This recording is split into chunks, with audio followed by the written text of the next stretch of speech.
ఎవరితోనైతే పగతో ద్వేషంతో కక్ష కట్టుకొని రోజుల తరబడి నీ హృదయంలో కుళ్ళబెట్టుకుంటున్నావో ఆ నీ సహోదరునితో ముందు సమాధానపడు. ఆ తర్వాత రా నువ్వు సన్నిధికి. ఆ తర్వాత నువ్వు నా ఎదురుగుండా రా, కనపడు. ఎక్కడుంది? మత్తయి సువార్త తీయండి.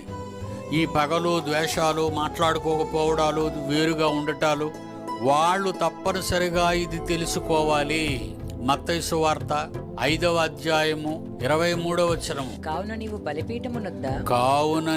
బలిపీఠమునొద్ద అర్పణము అర్పించుచుండగా నీ మీద నీ సహోదరునికి విరోధమేమైనను కలదని. ఏమన్నాడు? విరోధమేమైనా.